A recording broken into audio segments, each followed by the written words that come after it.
नमस्ते, टीएनए आपकी आवाज़ में आपका स्वागत है। आज का किस्सा एक अनोखा किस्सा है जो टाटा एयरलाइंस कैसे एयर इंडिया बनी इस पर है। बहुत ही रोचक है, किस्से को आप पूरा जरूर सुनिएगा। अप्रैल 1932 में एयर इंडिया का जन्म हुआ था। उस समय के उद्योगपति जीआरडी टाटा ने इसकी स्थापना की थी, मगर इसका नाम एयर इंडिया नहीं था, तब इसका नाम टाटा एयरलाइंस हुआ करता था। आइए आगे इस विषय में पूरा किस्सा सुनते हैं। बहुत ही रोचक है और आपको इससे बहुत कुछ जानकारी भी मिलेगी। टाटा एयरलाइंस की शुरुआत यूं तो 1932 में हुई थी, मगर जीआरडी टाटा ने वर्ष 1919 में ही पहली बार हवाई जहाज़ तब शौकिया तौर पर उड़ाया था, जब वह सिर्फ 15 साल के थे। फिर उन्होंने अपना पायलट का लाइसेंस लिया, मगर पहली व्यावसायिक उड़ान उन्होंने 15 अक्टूबर को भरी, जब वो सिंगल इंजन वाले हेलीपैड पस मोथ हवाई जहाज़ को अहमदाबाद से होते हुए कराची से मुंबई ले गए थे। इस उड़ान में सवारियां नहीं थी, बल्कि 25 किलो चिट्ठियां थीं। चिट्ठियों का वह जमाना हुआ करता था। यह चिट्ठियां लंदन से इंपीरियल एयरवेज द्वारा कराची लाई गई थीं। इंपीरियल एयरवेज ब्रिटिश सरकार का एक शाही विमान हुआ करता था। शुरुआती दौर में टाटा एयरलाइंस मुंबई के जुहू के पास एक मिट्टी के मकान से संचालित होता रहा। वहीं मौजूद एक मैदान रनवे के रूप में इस्तेमाल किया जाने लगा।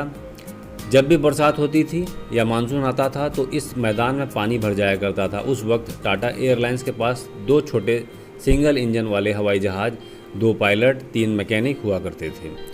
पानी भर जाने की सूरत में जीआरडी टाटा अपने हवाई जहाज़ पूना से संचालित करते थे। टाटा एयरलाइंस के लिए साल 1933 पहला व्यावसायिक वर्ष रहा।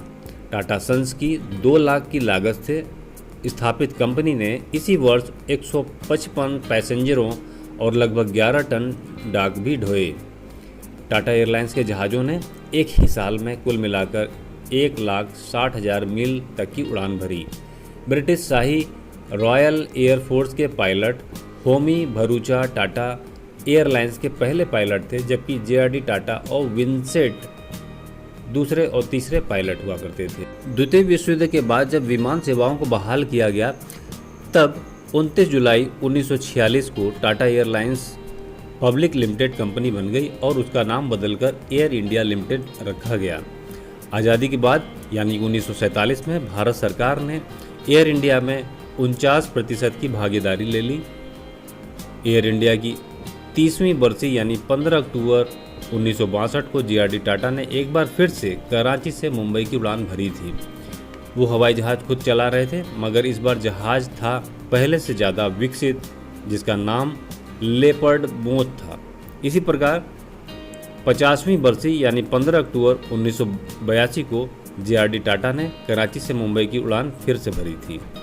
यह एक किस्सा है जो बताता है कि एयर इंडिया किस तरीके से अस्तित्व में आई और शुरुआत इसकी टाटा एयरलाइंस के रूप में हुई थी, जिसकी स्थापना एक प्रसिद्ध पारसी और आज के समय के जो उद्योगपति फेमस उद्योगपति रतन टाटा हैं, उन्हीं की फैमिली के लोग हुआ करते थे।